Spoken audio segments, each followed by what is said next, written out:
Christ almighty, I feel like for 8 years Riot Games just had this one game, which is League of Legends, and now all of a sudden we're getting announcements left, right and centre and TV shows. It's pretty exciting.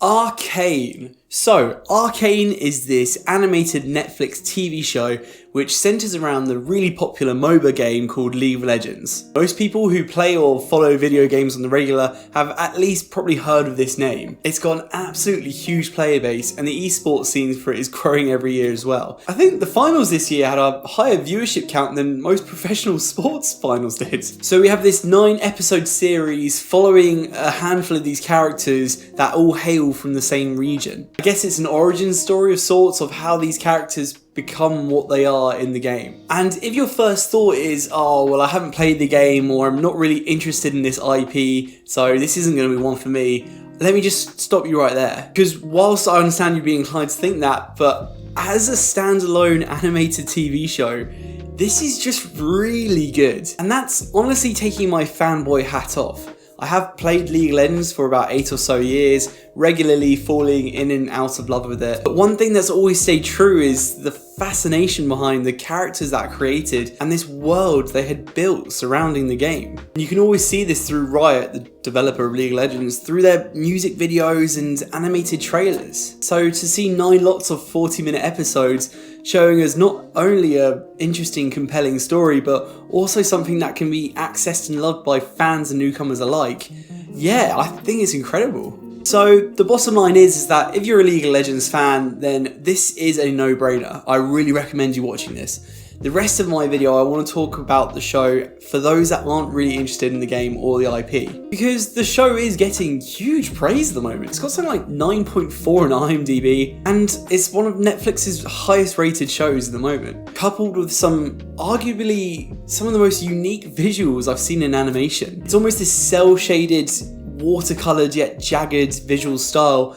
that complements the story really well. It can be fluid and cohesive when it wants to be, so that you can see these exciting fights as well as these emotional conversations, but also lends itself to this wacky, stylized alternative, which does great for sections surrounding the psyche or transitional shots. It can be as grounded or as ridiculous as it wants to be at any given point, and it never feels out of place. The story itself is set in an area where the rich and poor are really heavily divided in this magic yet steampunk looking sort of environment. And at the core of this, what I feel like makes this so great is that it follows a story of these 2 sisters who lost their parents through civil riots and grew up and grew apart. I don't really want to go too much into the details of the story because I don't want to spoil it for you guys, but we get lots of interesting backgrounds and sympathetic stories, and everyone's story here is just fascinating. Even the villain I loved in here. The show could have gone an easy route, becoming a PG-13, easy cash grab, just showing our favourite characters, all for the sake of just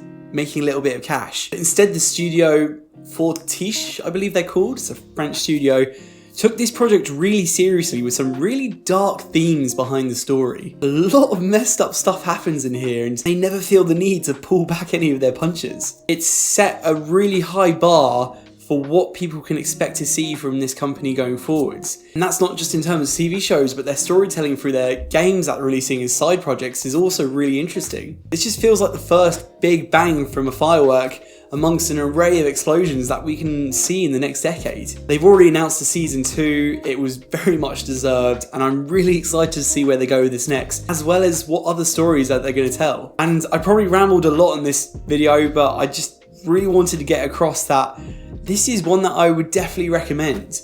If animation doesn't put you off and you're a fan of the fantasy genre, I really wouldn't see a reason why you wouldn't enjoy this, regardless if you like League of Legends or not. So, yeah, Arcane.